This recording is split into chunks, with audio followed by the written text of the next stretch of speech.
Are you ready for the Power of the Punch Part 2? Come on in.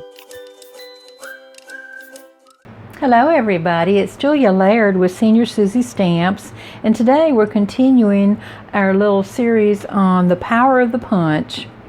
So I wanted to do some circle punches today, and I have a 2-inch punch, a 1 3/4, 1 1/4, a 1 inch, and a 3/4 inch, and then I have my old standby hole punch. I also have a scallop punch that's 2 inches. Let me show you the card that we're going to make today. And here it is. There's a lot of circle activity going on here, and it's all punches and a few stamps that I have. Now the stamp sets that I have are an old 2-step stamping called Seeing Spots. And let's see, this is 2006. And these two that we're going to use came out of this set. And then I also have a stamp set called Big Flowers. I've just recently gotten these used from eBay, and we're going to use this stamp. Now I also have a Penny Black stamp 2007 that just is a circular Thinking of You stamp, so we're going to use that also. So I've taken this stamp in pink ink. Pink today, we're doing pink. And it was Rosebud, Memento, and then I'm also going to use some pink Pirouette. I'm going to get these punches out of the way because I've gone ahead and punched everything that we need to make this little card today. Well, we had to back up and regroup because I finished filming that entire segment and my camera had stopped running. Sorry. So we're changing colors because that was the last of that pink scrap that I had. These are the papers that I'm going to use. And I just grabbed them out of my different scrap areas.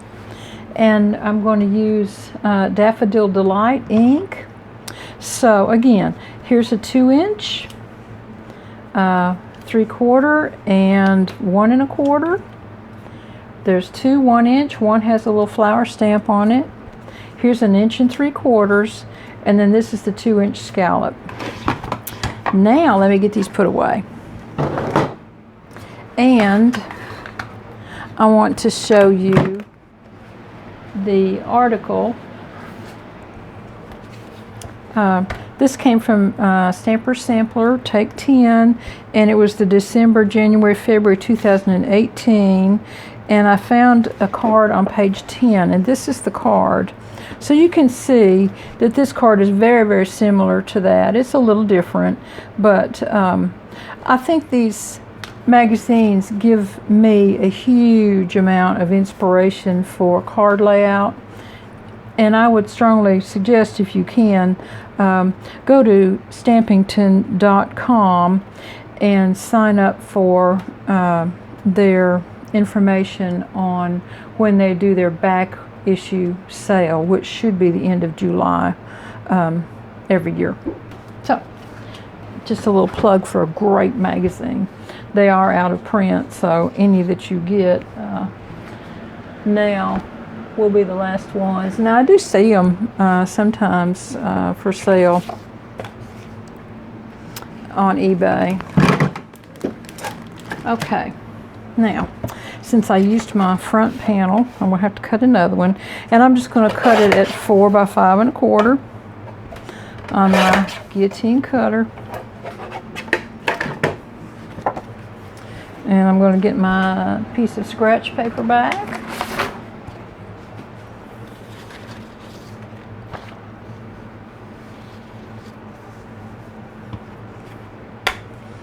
This Daffodil Delight, I think it's a really pretty, nice gold color.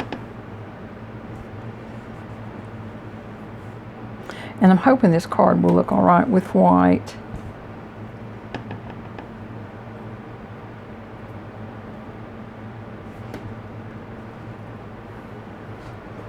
There we go. Now with these layers, you kind of have to decide your layout and then get them down in the right order, because they do kind of sort of stack up on each other. And I'm hoping that all these papers will kind of coordinate together all right.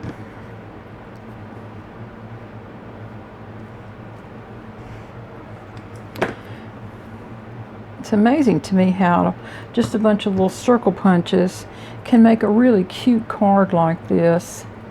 I never would have thought of doing this if I had not seen that little article with that card in it. So I'm glad to share it with you. Let me know if you are enjoying this little series, so that I know if you're interested in seeing any more or not. Now I'm going to put a little foam tape under the Thinking of You panel. I already have a piece under this flower. Oh, I forgot to stamp my other flowers. Let me get that done real quick.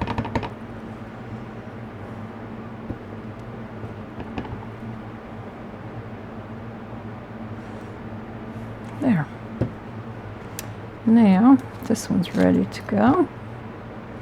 And I want to put it to where the Thinking of You starts out at the top there. And I better stop and get this glued onto my top fold card, or I'll get too much stuff going on here. Hang on. This is an A2 size card. I cut all my own card bases, and this week is the week that I have to cut card bases again, because this is my last one. It's never ending, the chores you have to do in your studio, is it? I do clean up and restocking all the time, it seems, but I really enjoy making cards, and I hope that you all will subscribe to my channel if you like what you see. Okay, let's get this guy finished up and put together here. I'm trying to figure out what kind of little bow we'll need for this little spot down here. Put this little guy here,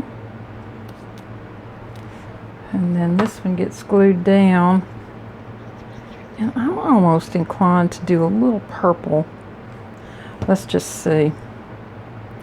It's been kind of a monochromatic card so far, except for that purple splash. So let me pull some. Okay, I think we'll do baker's twine and see how that does. And I'm going to tie a really small little bow this time with my baker's twine.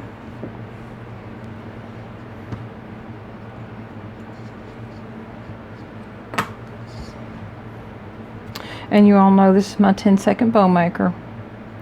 I've done a little video on these. They're wonderful.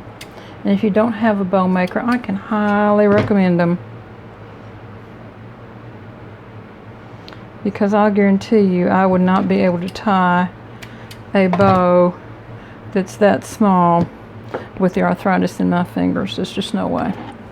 And I tie them all the time with this bow maker, and it really, these little tiny bows like this are just really cute. I'm going to set that right there. I'm going to bring that up right there. And now, what about some little gems? Well, let's get our little dots down, white dots down first. And these are just punches.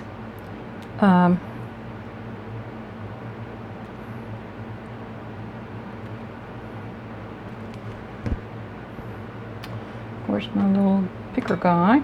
There he is. And it just adds a little extra texture, these little raised pieces to this card. Oopsie. There was one. There we go. Now I want to do a little small stamp on the inside. going to look for, I think, perhaps some yellow gems to go on this one. There we go. And you know what I'm looking at? I'm looking at these. I might have to take them off and then put some glue down.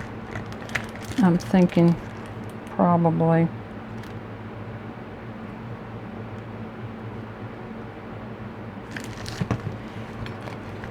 Because this adhesive goes all over the bottom of this. I don't think I'll be able to pull it off and have any adhesive left on it.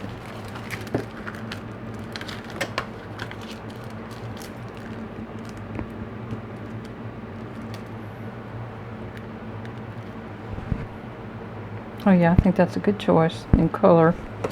Let me see if I can get another couple of them off. They may pop off and go flying. That wouldn't be the first time that happened to me, I'll tell you. These little picker tools are the bomb, aren't they? I like them a lot. And one more. If we're lucky, we'll get it too.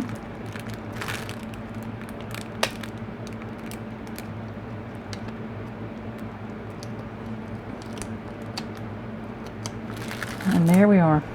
Yay! There's number 3.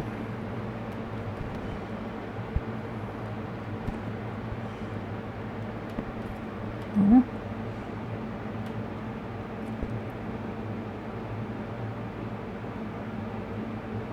There. So, that little card's finished. Let me show you all of them again. And now we've got 2 like this one. That's the one that I finished while the camera wasn't running. And then this is the other one that I did. So I hope you all enjoyed today's little card making tutorial on the use of punches, and specifically circular punches, because I think they add an awful lot to cards, especially when you're innovative about the way you use them. So have a great week, and I'll talk to you soon. Bye-bye, everybody.